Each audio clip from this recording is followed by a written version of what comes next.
This is a reading from The Diary of Jesus by Jean Aulagny. April 15th, approximately. It was towards the end of the feast of unleavened bread, which lasted 7 days. Jesus and his disciples returned to their host, Jonah's house, in the evening. 2 men of Judea named Judas and Thomas were waiting for them, as well as a leper standing off at a distance. His name was Simon the Zealot. Footnote 12. He was called Simon the Zealot because he had belonged to a group that violently resisted Roman occupation. These zealots were persecuted by Herod and hunted down by Rome. As Jesus could read people's hearts by the power of his perfect love, about reading people's hearts, we see also what Jesus told John the Apostle on November 7th of AD 29. As Jesus could read people's hearts by the power of his perfect love, he treated each man differently. He immediately agreed to heal Simon, a man of Peter's age. He also welcomed Thomas, a jolly man in his 40s, as his 7th disciple. As for Judas, who was hardly 25, Jesus wanted him to take his time and evaluate himself. Jesus arranged to meet Judas on Pentecost. Footnote 14. Pentecost, also called the Harvest Feast, or Feast of Weeks, fell on Monday, May 31st that year, AD 27. To see how the Julian dates were computed for the Jewish feasts during Jesus' ministry, see page 345, all of which I will read later. April 16th, Friday. Jesus healed a crippled beggar. April 18th, Sunday. Thomas and Simon met between Jericho and Dock. Footnote 15. The English translation of Maria Valtorta's work has the Italianized name Docco instead of Doc. Translator. Thomas and Simon met between Jericho and Dock, near the Jordan River. Jude, coming from Nazareth, also joined them. Finally, Jesus and the others arrived. Jesus accepted Jude and Simon as his 8th and 9th disciples. Simon and Thomas knew Judea well, so Jesus left them behind to pave his way there. Meanwhile, Jesus and the other disciples left for Nazareth. Again, that meant walking for 3 long days. April 20th, Tuesday. They arrived in the evening and parted. The fishermen were sent back to their work, while God's seed would grow in them. Jude was given the difficult task of paving the way for Jesus in his hometown. As for Jesus, he was going to spend a few days with his mother. He planned to operate from Capernaum again. He would speak at the synagogue on the Sabbath days, and his disciples would join him there and hear him speak. From April 24th on, Luke chapter 4, verse 31, then he went down to Capernaum, which is a city in Galilee, and began teaching in their synagogue on the Sabbath. They were amazed by his teaching, because he spoke with great authority. Jesus had good reason to set up his headquarters in Capernaum. It was an important Galilean crossroads on the way from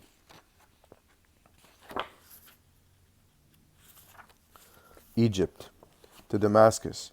It was a business center. It had a Roman garrison, as well as a major Jewish custom toll. April 24th, Saturday. Mark chapter 1, verse 23. There was in the synagogue a man possessed by an unclean spirit, who cried aloud, "Why do you meddle with us, Jesus of Nazareth? Have you come to make an end of us? I recognize you of what you are, and the Holy One of God." He says, I recognize you for what you are, the Holy One of God. Jesus spoke to him threateningly. Silence, he said, come out of him. Then the unclean spirit threw him into a convulsion, and cried with a loud voice, and so came out of him. They were all amazed. What can this be? They asked one another. What is this new teaching? See how he has authority to lay his commands even on the unclean spirits, and they obey him. And the story of his doings at once spread through the whole region of Galilee. Footnote 16. The reader of Maria Valtorta's work might wonder what happened to chapter 58 in the English translation. The author has dated this chapter on August 22nd. See page 60. Most other chapters in Maria Valtorta's work are in chronological order, so this is a rare exception. Editor.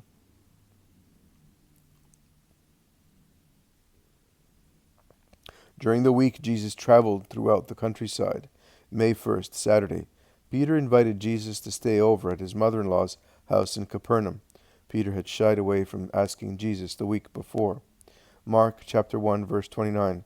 As soon as they had left the synagogue, they came into the house of Simon's mother-in-law, and Andrew.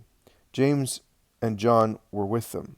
The mother of Simon's wife was lying sick there with a fever, and they made haste to tell him of her. He went close, took her by the hand, and lifted her up, and all at once the fever left her, and she began ministering to them. One of the following Sabbath days, Mark chapter 1, verse 32. When it was evening and the sun went down, they brought to him all those who were afflicted, and those who were possessed by devils, so that the whole city stood crowding there at the door. And he healed many that were afflicted with diseases of every sort, and cast out many devils. To the devils he would give no leave to speak, because they recognized him. The fishermen had not yet left everything to follow Jesus. In fact, Jesus advised Peter to bring his wife to stay at his mother-in-law's house every time he would stay there himself, thus leaving Bethsaida to fish from Capernaum instead. Meanwhile, Philip and Nathanael Bartholomew were along the Dead Sea telling people Jesus was coming. From that moment on Sabbath days, someone began to send Jesus generous amounts of money anonymously. The disciples were puzzled. They would not find out that it was Matthew until 3 months later. Matthew was nearly 40. He was a tax collector, so he was in a good position to meet all kinds of people and hear about everything going on. This was especially true concerning Jesus, who was obviously in the public eye. Thus Matthew knew all this. Matthew chapter 4, verse 23. Jesus went about the whole of Galilee, teaching in their synagogues, preaching the gospel of the kingdom, and curing every kind of disease and infirmity among the people. And his fame spread throughout the whole of Syria, and they brought to him all those who were in affliction, distressed with pain and sickness of every sort, the possessed, the lunatics, and those who were paralyzed, and he healed them. And many people followed him from Galilee and Decapolis, Jerusalem and Judea, and the country beyond the Jordan. Matthew mulled it over and over. It was like leaven in the dough. May 14th, approximately. Jesus healed someone from a distance. It was the daughter of a man called Isaac. Jesus was at the house of Peter's mother-in-law, and the girl was home in Chorazin. Footnote 17. Chorazin was traditionally spelt Chorazin, ch, or even Chorazin, editor. May 20th, approximately. Jesus came back to Capernaum before the Sabbath. It was very early in the morning, and the fishermen did not expect him. He met them as they pulled ashore after fishing. They had caught nothing. He asked them to gather the sick. Mark chapter 2, verse 2. As soon as word went round that he was in a house, there was such a crowd gathered that there was no room left even in front of the door, and he preached the word to them. And now they came to bring a paralytic to him, 4 of them, carrying him at once. They found they could not bring him close to because of the crowd, so they stripped the tiles from the roof of the place where Jesus was and made an opening. Then they let down the bed on which the paralytic lay. And Jesus, seeing their faith, said to the paralytic, "Son, your sins are forgiven."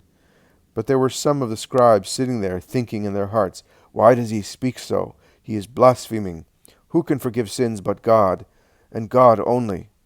Jesus knew at once in his spirit of these secret thoughts of theirs, and said to them, "Why do you think these things in your heart? Which is easier to say to the paralytic, 'Your sins are forgiven,' or to say, 'Rise up, take up your bed with you, and walk'? And now, to convince you that the Son of Man has authority to forgive sins while he is on earth," here he spoke to the paralytic, "I tell you, rise up, take your bed with you, and go home." And he rose up at once, and took his bed, and went out in full sight of all, so that all were astonished, and gave praise to God. They said, "We never saw the like." Luke chapter 5, verse 3. And he went on board one of the boats which belonged to Simon, and asked him to stand off a little from the land. And so, sitting down, he began to teach the crowd from the boat. When he had finished speaking, he said to Simon, "Launch out into the deep water, and let down your nets for a catch." Simon answered him, Master, we have toiled all night, last night, and caught nothing, but at your word I will let down the net. And when they had done this, they took a great quantity of fish, so that the net was near breaking, and they had to signal to their partners who were in the boat to come and help them. When these came, they filled both boats, so that they were almost sinking. When Simon Peter saw this, he fell down and caught Jesus by the knees. Leave me to myself, Lord, he said. I am a sinner. Peter and all his crew had been totally overcome with amazement at the catch of fish they had made. So it was, too, with James and John, the sons of Zebedee, who were Simon's partners. But Jesus said to Simon, Do not be afraid. From now on you shall be a fisher of men. So when they had brought their boats to land, they left all and followed him. May 23rd, Sunday. Mark chapter 1, verse 35. Then, at very early dawn, the stars were still out, Jesus left them and went away to a lonely place and began praying there. Simon came back from fishing and was worried not to find Jesus at home. So, Mark chapter 1, verse 36, he and his companions went in search of Jesus. And when they found him, they told him, Everyone is looking for you. Jesus was going to leave them for a while. He had two important appointments. He was going to meet with Judas on Pentecost, as was mentioned previously. He also longed to see the shepherds who had begun loving him when he was born. He asked the 4 fishermen to prepare the crowds in the area until he returned. Then he left. First, Jesus made a little detour, a few miles north from Capernaum, towards Chorazin. Mark chapter 1, verse 40. Then a leper came up to him, asking for his help. He knelt at his feet and said, If you want to, you have power to make me clean. Jesus was moved with pity. He held out his hand and touched him and said, I want to. Be cleansed. And at that word, the leprosy all at once left him, and he was cleansed. And Jesus spoke to him threateningly and sent him away there and then. Be sure you do not speak of this at all, he said, to anyone, but go and show yourself to the priest, and offer the gift for your cleansing which Moses ordained, to make the truth known to them. But he, as soon as he had gone away, began talking publicly, and spread the story round. Then Jesus meditated and prayed as he went south. May 28th, approximately. Jesus made it to Jerusalem and performed a few miracles. May 31st, Monday, Feast of Pentecost. June 2nd, Wednesday, Jesus met Judas, who was looking for him in the olive plantation near Jonas's house. June 3rd, Thursday. Miraculously, Jesus broke the knife blades of 2 men fighting near the fish gate. He then taught in the temple, and Judas was with him. When evening came, Jesus saw John. John had just arrived and told Jesus he had just met Simon in Bethany. Simon was at Lazarus' house. He said, Lazarus was a large landowner and a friend of Simon's family. He was the same age as Jude. Jesus told John that Judas was now his 10th disciple. June 4th, Friday. Simon joined Jesus, John, and Judas. June the 6th, Sunday. All 4 of them gathered again and left for the mountains of Judea. Their first stop was Bethlehem. Jesus realized that the memories of the massacre of the children were far from healed. They spent the night in the cave where he was born. June 7th, Monday. They went back to Bethlehem on their way south to Hebron in the heart of Judea. The road rose to about 3,400 feet above sea level, where it was cooler. They walked for 2 or 3 hours and met the people they were looking for, Elijah and Levi, the shepherds. They worked for a Herodian from Jerusalem. Elijah was in his late 50s. Levi was 42. They told Jesus about the other shepherds. Samuel had died 20 years earlier. He was buried in Hebron. Joseph was killed during the massacre, burnt to death in his home. Benjamin and Daniel were shepherds in Lebanon. Simeon, John, and Tobiah were now disciples of John the Baptist. They were pleasantly in the vicinity of Machaerus with their flocks. Jonah lived in Esdraelon, south of Galilee, near Samaria, where he worked for a Pharisee by the name of Doras, who did not treat him well. Isaac, 51 years of age, was sick in Yatta. Footnote 18. Yatta is the proper phonetic spelling for Jutta. Editor. This town is about 10 miles south of Hebron.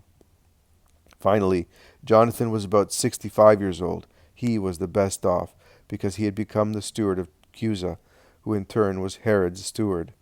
Jesus, his 3 disciples, and the 2 shepherds spent the night together. June the 8th, Tuesday. Jesus decided to go straight to Yatta to see Isaac. They waited for sundown to avoid walking in the heat. It took them the whole night to cover the 15 to 20 miles to Yatta as they walked along with the flocks. June 9th, Wednesday. They arrived near Yatta early in the morning. Jesus healed Isaac, who was going to be one of his most active disciples. June 10th, Thursday. Isaac joined them for the trip to Hebron, about 10 miles away. They arrived around noon. They did not stay for long, though. After John the Baptist's arrest, Zechariah's house had been occupied by someone's mistress. While all the shepherds left with their flocks, Jesus, John, Simon, and Judas went to Kerioth. This was Judas's hometown, and that is why he was called Judas Iscariot. The 20-mile road from Hebron to Kerioth descended from 2,600 to 1,900 feet above sea level. Since this elevation tempered the harsh summer heat, they were able to reach Kerioth a little before supper time. Judas's mother welcomed them, and Jesus spoke to the inhabitants that evening. On this occasion, an old man, Saul, was overcome with emotion and died in Jesus' arms. As a result of this, Jesus would be ritually impure for a few days. He did not wish to remain in Kerioth for the Sabbath, otherwise he would have contaminated the house of Judas's mother. Jesus and his disciples spent the Sabbath day out in the countryside and stayed by themselves for a few days. Footnote 19. Throughout his ministry, Jesus made a point of showing the Jews that he had not come to destroy the law nor the traditions in themselves, but only abuses. That is why he allowed himself to be considered impure for a few days. June 14th, Monday.